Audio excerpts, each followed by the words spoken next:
Tema kajian yang kita akan angkat dalam kesempatan ini adalah bab muraqabah.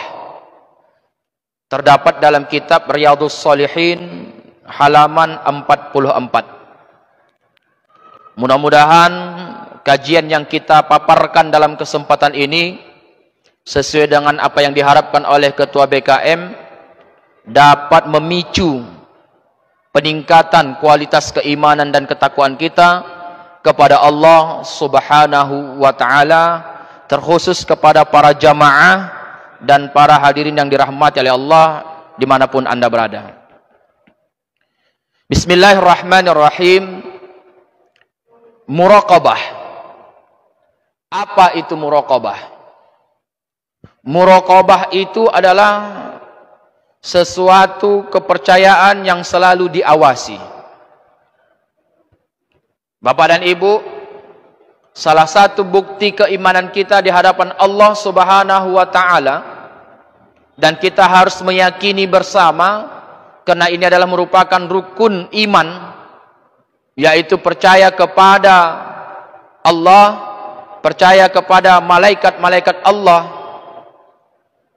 dan percaya kepada kitabullah, bahwa yang harus kita tanamkan dalam kesempatan ini sebagai hamba Allah Subhanahu wa ta'ala, kita saat sekarang ini sedang diawasi oleh Allah Subhanahu wa ta'ala.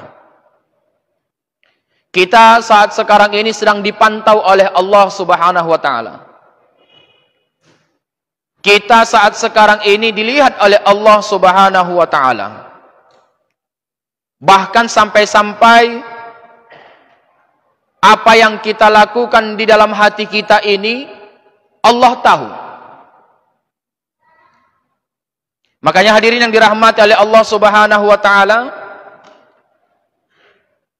sepele permasalahannya ketika kenapa seorang muslim itu sanggup bermaksiat di hadapan Allah, sanggup seorang muslim itu meninggalkan salat, sanggup seseorang itu meninggalkan ibadah-ibadah yang fardu di hadapan Allah, bahkan sanggup melaksanakan perbuatan maksiat, sanggup melaksanakan perbuatan kemungkaran, kezaliman, bahkan sampai-sampai tingkat kekafiran dan kemusyrikan. Itu semua dipicu dengan hal yang sepele. Apa itu Bapak dan Ibu, orang tua kami yang dirahmati oleh Allah? Satu di antaranya adalah kita tidak yakin bahwa diri kita ini sedang dipantau oleh Allah Subhanahu wa ta'ala. Andai kata kita mau belajar dari seorang pencuri, maksudnya perbuatannya itu janganlah boleh dituhut.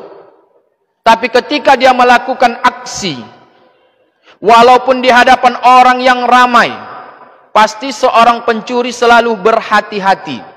Jangankan banyak orang, tidak ada orang pun si pencuri senantiasa berhati-hati melakukan aksinya. Dia berpikir bahwa apa yang ia lakukan pasti akan dipantau oleh orang. Ya Bu, pencuri itu jangankan ramai orang, sendirian pun dia di dalam lokasi itu, bebas dia melakukan pencurian itu, tapi dia tetap berhati-hati. Waspada, langkah demi langkah dia akan perhitungkan. Dia akan memandang ke kiri, ke kanan, bahkan atas bawah. Dia takut ketahuan, padahal dia melakukan pencurian itu tidak ada orang. Kenapa demikian? Karena si pencuri takut apa yang ia lakukan itu diketahui oleh orang lain. Di sini yang harus kita belajar. Bukannya mencurinya itu kita pelajari. Sikap mawas diri, wanti-wanti ketika dia melakukan kegiatan tersebut, dia berhati-hati.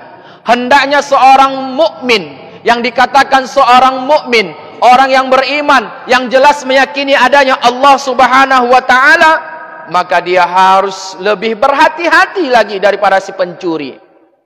Makanya orang sanggup melakukan korupsi, pejabat-pejabat itu yang sanggup melakukan korupsi, para penzina, para peminum khamar, orang yang tidak mau sholat, itu sepele Pak. Penyebabnya sepele Bu. Apa? Dhaful iman. lemahnya keyakinan bahwa dirinya tidak sadar dipantau oleh Allah Subhanahu wa ta'ala. Padahal Allah Subhanahu wa ta'ala telah mengingatkan kita dalam sebuah firman, tepatnya di dalam Al-Quran. Kebetulan dalam kitab ini, dalam kitab Riyadhus Shalihin, Imam An-Nawawi rahimallahu ta'ala menukilkan firman Allah Subhanahu wa ta'ala, Quran surah Asy-Syura ayat 28. Allah mencoba mengingatkan kembali kepada kita betapa pentingnya ayat ini, sehingga Imam Nawawi menuliskan tentang sifat muraqabah, merasa diawasi. Kita harus sadar. Apa kata Allah Subhanahu wa ta'ala? Alladzi yaraka hina taqum wa taqallubaka fis sajidin. Allah Subhanahu wa ta'ala berfirman, orang-orang yang melihat kamu, melihat badan kamu, melihat apa yang kamu lakukan, berdiri maupun duduk maupun sujud, Allah Subhanahu wa ta'ala mengetahui itu.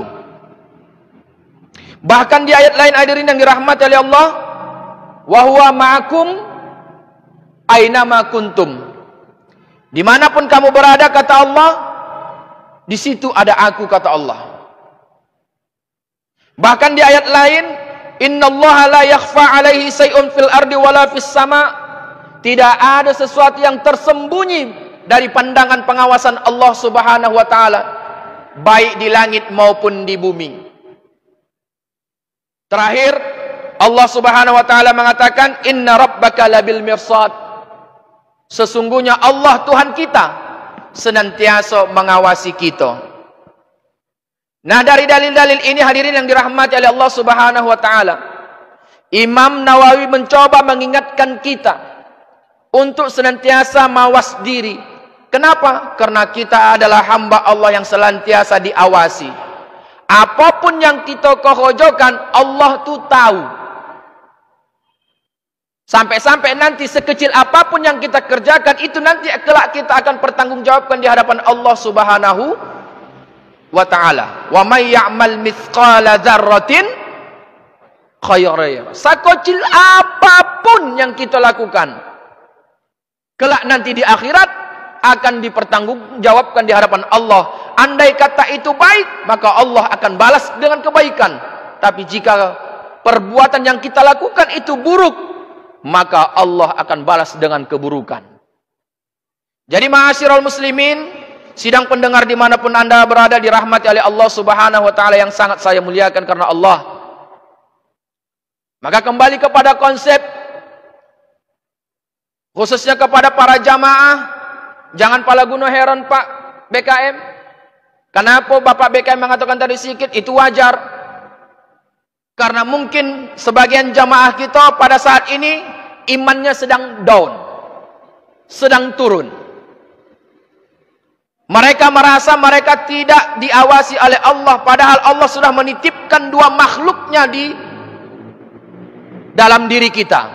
Disebut namanya malaikat rotib dan malaikat atib. Dua makhluk Allah yang senantiasa Allah titipkan kepada setiap makhluk yang bernama manusia, itu tidak akan pernah lalai mengawasi kita. Makanya pantas kata Rasulullah Muhammad SAW dalam hadis yang sangat sahih. Apa kata Rasulullah? La yazni zani hina yazni fahuwa mu'min. Bapak ibu tidak akan sanggup berzinah, kata Rasulullah, jika seorang perzinah itu mereka dalam keadaan beriman. Contoh, ada seorang pemuda mengajak seorang anak gadis jalan-jalan. Sekarang ke mana jalan-jalan yang paling keren? Ke pelabuhan. Walaupun malam tetap buka. Pelabuhan Teluk Nibung. Walaupun malam tetap buka. Golap di sana, berduaan. Kalaulah seorang pemuda tadi dengan anak gadis tadi yang berjalan tadi tidak beriman kepada Allah, alamat. Maka si gadis akan bertanya, akan mengatakan, ku hamil duluan, sudah 3 bulan, gara-gara pergi ke pelabuhan. Bangga pula dia hamil. Kalau yang pemuda dan anak gadis tadi itu tidak beriman. Andai kata dia beriman, kata Rasulullah, la yazni zani hina yazni fahuwa mu'min. Seorang penzina itu tak akan pernah berzina, kata Rasulullah. Kalau ada iman. Apa itu iman? Rasa kepercayaan dan keyakinan bahwa inna rabbaka labil mirsad. Sesungguhnya Allah itu senantiasa mengawasi kita. Oh, ndak disentuh cowok. Jangan bang, haram. Tak ada yang menengok dek. Walaupun tak ada yang menengok bang, tapi malaikat rotib dan atib ini senantiasa mengawasi kita. Tumben adik ini menjadi ustazah sekarang. Iya bang.